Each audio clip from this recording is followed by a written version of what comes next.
This is the Aftermarket Radio Network.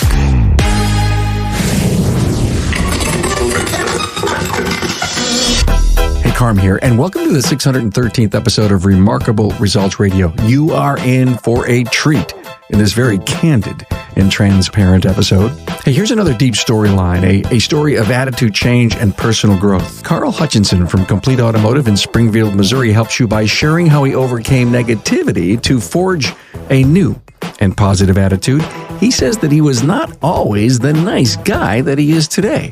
Carl explains his reinvention and being grateful to the people in his life as a turning point in his career. I bet you know someone who could use an attitude transfusion.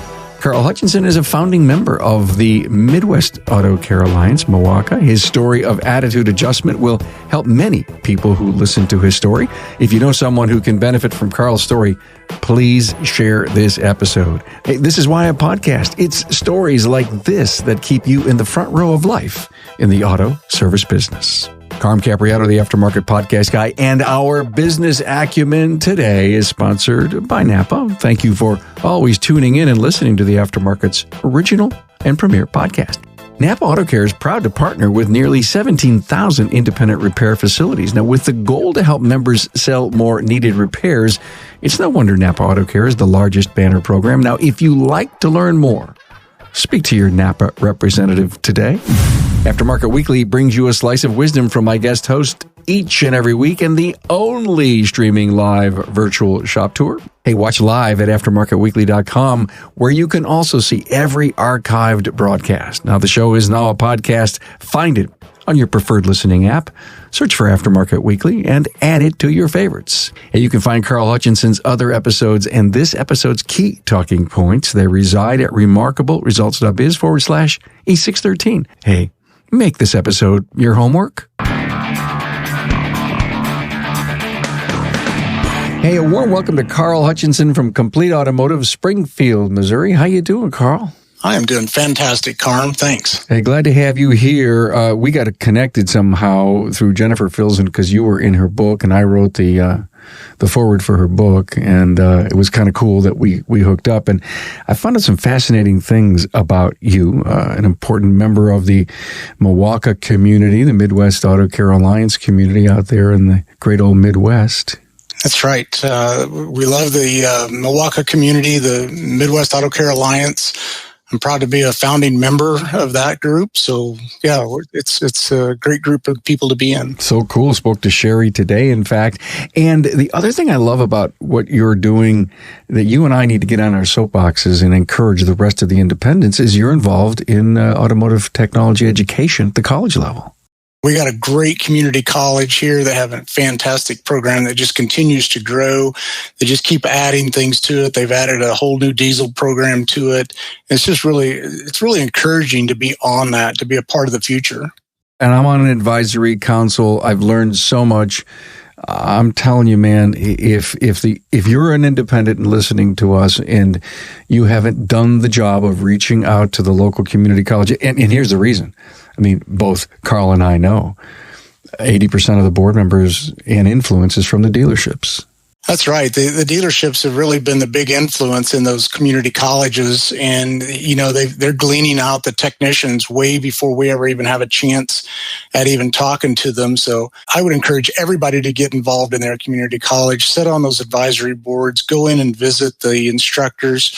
I don't know how it is across the United States, but our community college is fantastic. They encourage us to come in and visit with them and talk one-on-one with the students and really just give them a good idea of what real life in the automotive world is. And then we're bringing them out into our facilities a couple of times a year, just letting them tour around, talk to the technicians, talk to the service advisors. So we want them to get a real world idea as to what's going on. And I just can't say enough about being involved. It's been huge for us. You just said two very important words, real world. I don't think you would have said that had you not been in front of these students, explained to them the real world, and they sit there and they go, really? Yeah, I think they get filled up with a whole lot of expectations that are not true in all industries. They get fed a line that is not true. And we want people to come out and succeed. So really, we want them to come out and find out what it's really like to honestly stand on your feet for 8 or 10 hours a day. A lot of these kids never have, or move 8 or 10 hours a day. How many times you got to get in and out of vehicles, or put vehicles up on hoists, or write paperwork, or honestly have soft skills. I was surprised at how many people don't have soft skills and know how to speak, or how to write, or how to at least get across their ideas as to what they think the car needs or customer needs, that kind of thing. There's just so many of those things that they don't have. You're spot on the soft skills. I remember being at a big integrated board meeting for the college, and the college asked all of the business people in the room, 80% car dealers, and said, "You're doing a terrible job of teaching soft skills." And they go and they says, "Yeah, I think you're right." And so, proven to your point. So thanks for bringing that up. Congrats on your ASE Master Certification, L1, and Service Advisor Certification. And you're an AMI grad. You believe in training, man. We've always believed in training, even way back when I was a technician. This was back in the days where you didn't even get paid for it. It was just an expectation. You go figure it out. You go do it. You educate yourself. And, I don't expect my doctor or dentist to do a good job without continuing education. So I sure as heck ain't going to expect automotive repair people to do it. So honestly, we pour on the education, and, you can't expect somebody to do something that you're not willing to do yourself. So, I hold those credentials. I hold that master certification. I hold the AMI accreditations, just for the simple fact, I want to lead by example. You told me in a phone call we had that you're realizing that you're becoming an absentee owner. Now, I want to cover that, but I want to tease the audience to listen longer than sometimes they normally wouldn't. But you're a hell of a nice guy. Were you always a really nice guy? No, I really wasn't. Really? Yeah, I think that's kind of where all this started. Absentee owner, everybody dreams of being that, but honestly, that's not my dream. I want the business to run on its own. I want people to hold seats that I own. I want them to own them. But no, being a nice guy is not something that I would say that anybody would have said probably 10 or 12 or 15 years ago. I was the exact opposite. I was the guy that found the negative in everything and the most pessimistic guy in the room. And did you also know everything? I never went that far. I wasn't the guy that boasted that I knew everything, that I could fix everything, and that I was the king of all trades. But I was sure the guy that could suck the life out of you just within a few minutes. So that's called toxic, isn't it? Yeah, it really is. And I hate to say those people don't work for me anymore. Even I don't work for me anymore. So I'm sorry. That is just one great line. I don't work for me anymore. Okay, great. There's probably a bunch of people that can kind of relate to that, maybe hard-headedness. I'd say that's a really good way to put it. Hard-headed is to the nth degree. Let's talk about how you overcome this. First of all, you have to have some great people around you, and really people that are willing to stick it out and tell you that you're a jerk and that you hurt people. And that's hard to hear, because you don't realize when you're going through it, you don't realize you're this big wave that's rolling over everybody, and it's really hurting people's feelings. Just the things that you say, or the look, or the glance, or the body language, or all of that. But you got to have some really strong people in your corner. And I've been blessed with a really core group of people that somehow or another saw more in me than what I saw in me. It was persistent. Just, hey, you've got to change. You've got to change. You got to change. And when you don't know what's wrong, you don't know how to change.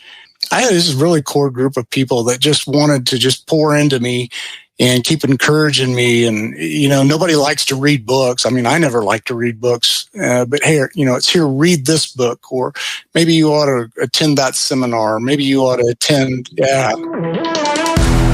Hey, Carm here. And coming up, listen to how Carl committed to writing 52 thank you cards. Hey, it's Carm here. Today, I have a special message for Napa Auto Care Centers who are looking to take the next step in growing their business and partnership. Now, if you're ready to strive and take it to the next level, Napa invites you to consider Gold Certification. Gold Certification is a premier tier of Napa Auto Care that recognizes repair shops with a higher level of participation in the Auto Care program. The program was built by Auto Care Centers for Auto Care Centers to provide a consistent consumer experience, maximize technology leverage, and reward Napa's most committed partners. When consumers visit a Gold Certified Auto Care Center, whether it's a small facility in a rural community or a multi-bay shop in a large metropolitan area, they can expect a first-class service repair experience. This includes a well-trained staff using today's technology and quality Napa parts in a comfortable, up-to-date facility. Customers at Gold Certified shops will also enjoy an extended parts and labor warranty, valuable saving opportunities, along with access to credit to pay for needed repairs, and a whole lot more. Here's what you need to qualify for the program. First, you need to be an active auto care partner for at least 12 months and have a steady business presence in your market for at least 2 years. Then, to become Gold Certified, it's necessary to meet specific requirements, chosen because they create the most consistent consumer experience and proven to generate the most significant results for auto care centers across the country. Some of these include using digital vehicle inspection, having at least one ASE Master Certified technician, a co-branded exterior, and offer consumer financing through Napa Easy Pay. You must also be an active member of a business development group. Once your shop achieves Gold Certification, you'll receive a number of benefits, including priority placement on Napa's shop locator pages, an allowance for marketing funds, 3636 peace of mind and local labor coverage, access to auto tech training, Napa Track's shop management system, Smart Sign digital menu board, and more. Talk with your servicing Napa store to find out everything you need to know about becoming a Gold Certified shop. It happens all the time. People say, hey, you got to read this book, you got to attend that seminar, and people ignore it. What motivated you to cross that line and listen to those people? That kind of goes into the deep personal part of it. You have to go through some life-altering events. When I'll be real honest, the marital situation was not good. And we were going different directions, and I was a jerk, and I didn't realize it. And Wait a minute. You were a jerk. She didn't call you a jerk, did she? Oh, that's probably the nicest thing that I was called several times. So, but it was one of those things we had to back up and figure out that this is way much bigger than we are. And, I had to get my act together, and honestly, we gave it all to God, and then things started clicking into place. And then all of a sudden you start realizing that you have baggage, and you don't understand, well, what is that baggage and where is it coming from? And most people don't even realize that baggage is altering the way that they treat people. And you can't just go out, or I couldn't just go out and just fix it all in one day. There's just no way you don't even know what to fix. So you just start I call them, get the small wins. You create a list of things, and you look at that list and you go, well, what can I do today? What can I do today to finish something and make an impact somewhere? So I had a list of several things that I needed to do. And one of those, a good friend of mine, suggested that I read Emotional Intelligence, the book Emotional Intelligence. And like I visited with you before, it's like, I think the first 5 or 6 pages, you got to take a test to find out where you're at. And I don't know that you can physically fail the test or not, but I think I did. And I was really, really down on myself for being that far out of touch with what I thought I should be. And honestly, I walked away from the book for probably 6 months or a year, or maybe even longer. But the idea of it was that instilled in me the knowledge of the things that I was weak on, the things that I really, really needed to address. And then I just started putting this small plan in place of, well, what do I want to do? What piece of this puzzle do I want to attack? And I was really never a really grateful person. So I had this bright idea that I'm going to write one thank you card every week for a year. And so I just started picking people in my circle, and I wrote everybody in my closest circle a thank you card with just a little acknowledgement of something that they did that was impactful to me. And, the first 5 or 10 or 12 of them, those are pretty easy. I mean, you could think of 5 or 10 people just real fast to write a thank you card to. But when you get into the 40 and 50 and you get into that range, all of a sudden you're thinking your mailman, you're thinking the UPS driver. I wrote out of people real fast. So I really didn't know how that I touched these people by sending letters out to them and how it impacted them and what they did and their reactions to me. And honestly, it started lifting this burden of not being grateful. And then all of a sudden it was easier to be grateful to everything that I did because I had went through this year-long process of being grateful. And you start finding just, you're grateful for little things like fresh air and toothpaste and, all the silly little things that we just take for granted. Well, all of a sudden you start changing your attitude and your mindset about how you think about everything, that you're grateful for all of these things that we just take for granted. But really they're gifts. They're gifts to us. And we need to think that way. So once you start that positive change in your outlook, it's infectious. It just keeps growing and keeps growing and keeps growing. So you really started to figure out how to shed baggage. I really did. And, there was a piece of my personal life I even realized that was a baggage over me. I came from a fatherless family. My father left when I was a baby, and we grew up in a real negative outlook of him. As my children got older, I noticed that my children were negatively impacted by the things that were being said about something that happened 50 years ago. So they heard you speak and then it was affecting them.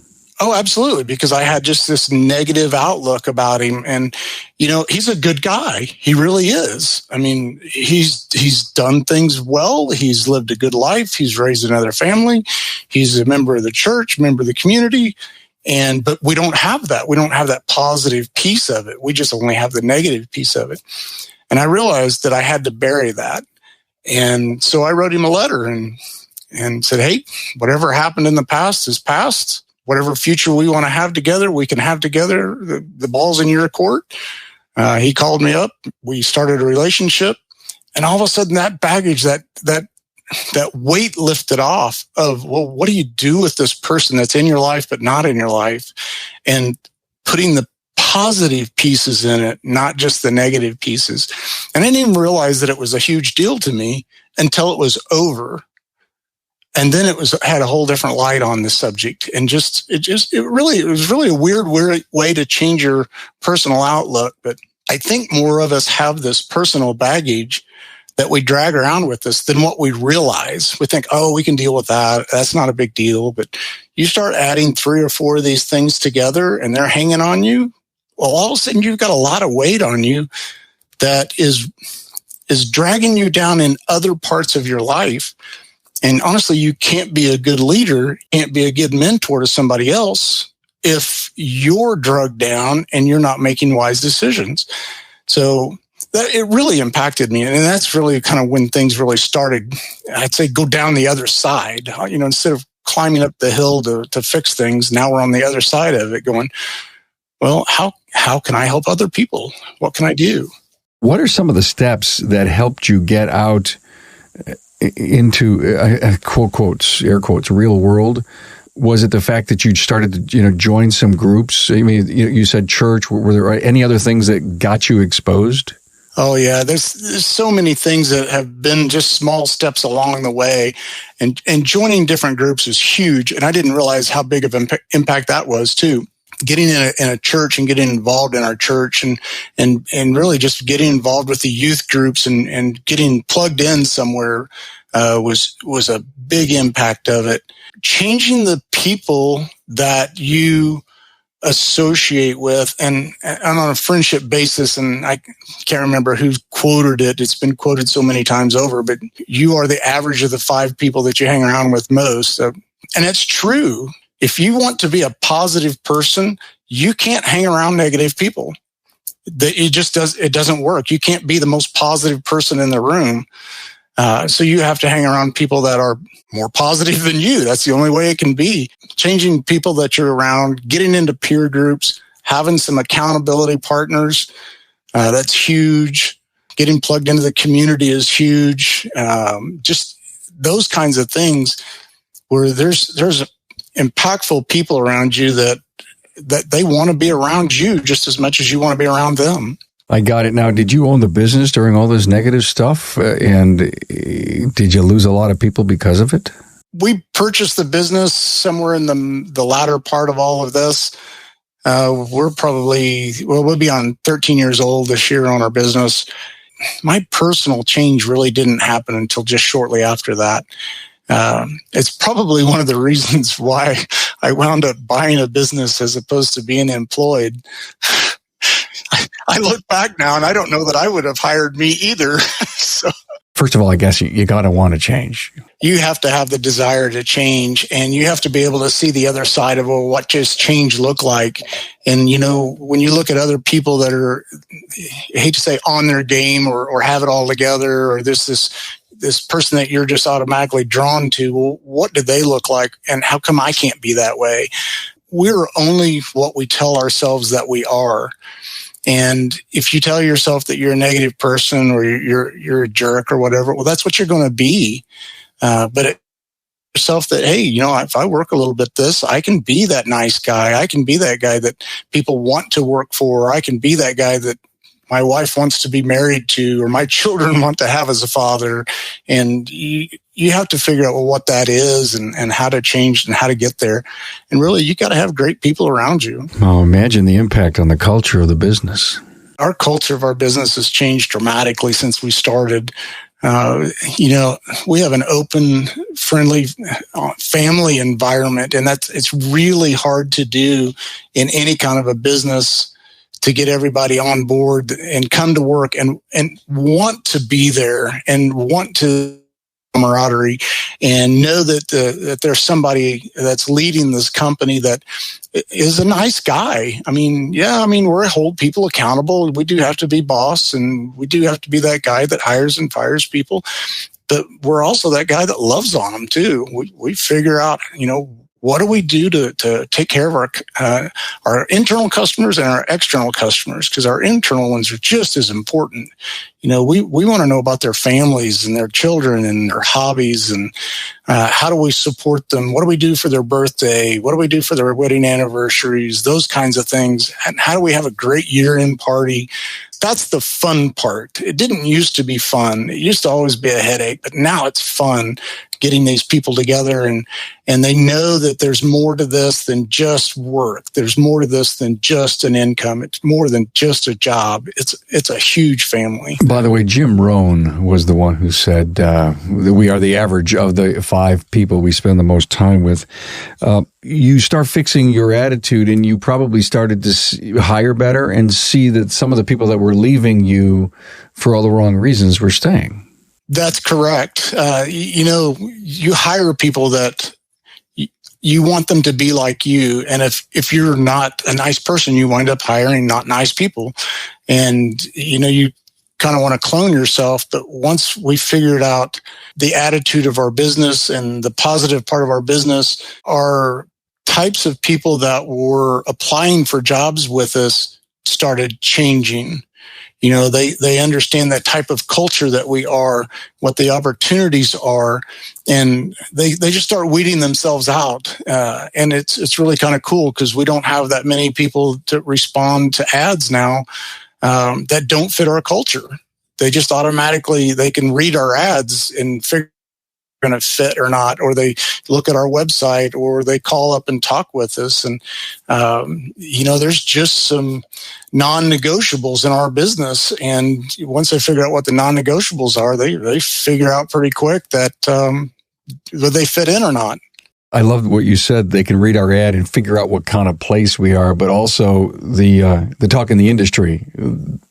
Other techs know how you treat your people and what a great place it is to work.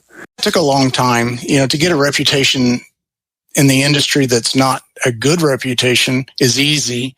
Getting a positive reputation and a desirable place to work at, that takes a long time. And that in itself has been huge for us, that, we're starting to get just a great reputation in the industry, and they're calling us for advice, which I thought was really weird. And that was one of the things that blew me away about 2020 when this COVID thing hit. We started having other business owners call us and ask us, what are we doing? What advice can we give? And it's like, well, who am I? I don't have any great answers, but this is what we're going to do. And it seemed to work for us. So we came out on it. There's no doubt that happened many times across the country. There was no history written. There were no precedences set. And he says, well, great. If Carl's going to do it, then I'll do it. And if not, if Carl's going to do something and I want to do this, we can have a hybrid idea of it called rip off and duplicate everybody's great ideas. But the really neat thing of people calling you means, in my book, that you become a strong influencer. Well, that's what other people tried to tell me. And it's like, well, the people are looking up to us, and it's like, I never have seen myself in a position of that kind of influence or that kind of knowledge. I've just always tried to look at my mentors that I have locally and nationally, and look at them and see, well, what are they doing? Maybe ask them questions, but I never placed myself in that position. I never thought I would be in that position, that somebody would be looking to me as a mentor, which was really taken back, because I honestly, I would thought they were fishing for ideas or fishing for secrets. And it's like, I don't have any secrets. I hate to say that I just put blinders on and we went to work, and we followed all the rules and did what we could do to keep people safe and secure. And really we just, we can't do anything about the national economy, but we can sure do something about Complete Automotive's economy. If we knuckle down and get after it, we can do something about it. Many of the people that listen to me loyally and often, and I appreciate you, by the way, who do that, you know my stance on the secret sauce. Anyway, so we were talking a little earlier in the show about becoming an absentee owner, and you were telling me that you implemented the EOS system, the Entrepreneurial Operating System, and that's really been a strong thing for you? It's been a game changer for us. We've been in various groups that have been talking about doing this, setting up a leadership, setting up managerial positions and giving people accountability. And, it's really hard to do on a small business scale, especially if you're not a business-minded person. I didn't go to school to be a business person. I went to school to be a technician. I don't know how to run a business. But we all find ourselves in different seats at some point in time. We started on the book Traction a couple of years ago, and I'll be real honest with you. It's probably one of the harder business books to read that there is out there, especially from a business owner standpoint, because you want to start doing this stuff, and it's hard to read it and do it.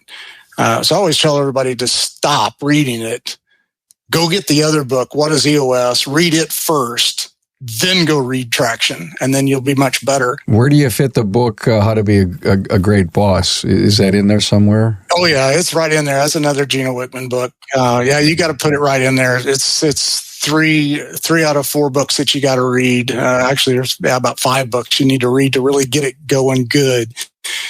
But we had a great implementer. He's in my circle of friends. Most of us know Barry Barrett, if I can drop the name out there. Absolutely can. Great friend. And in fact, Barry and I are going to do a series on EOS this year. Oh, I'd love to be a part of that if at all possible. But, I don't want to interject myself into something else. Thanks for volunteering. Yeah, no, I'd love to. I want to get other people involved in this. So long story short, Barry got me involved in this, and we put this together, and putting together a leadership team is not an easy thing to do. I'll tell everybody that you got to be pretty serious about opening up your business to the people that's on your payroll, and they need to have a certain criteria. And I am blessed to have 3 other people on our staff that are on our leadership team. We had to paint a picture of where we wanted to go, and we didn't know how to get there. And I said, hey, there's this idea that we have that we're going to bring in an operating system.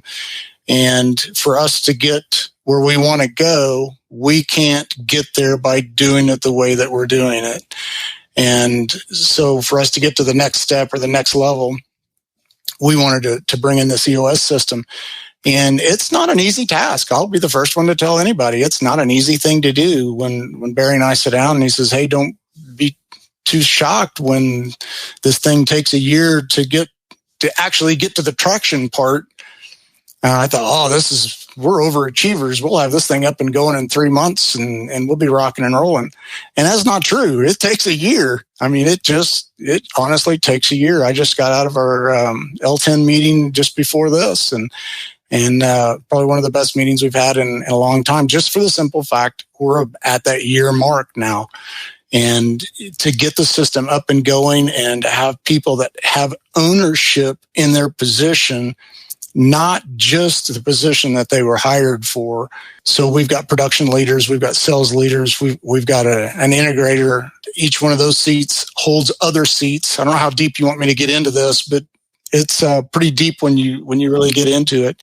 I guess our job here is to whet the appetite of other shop owners that are out there realizing, hey, what happens when I get so successful and I can't seem to find, that next plateau, that next level.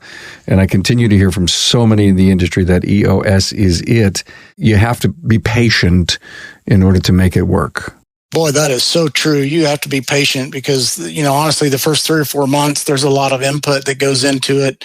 There's a lot of crying, a lot of laughing, a lot of arguing that goes into this because you start giving your seats away. And when I say that, if you've not read the book or if you've not been involved in it, basically it's how many jobs do you do?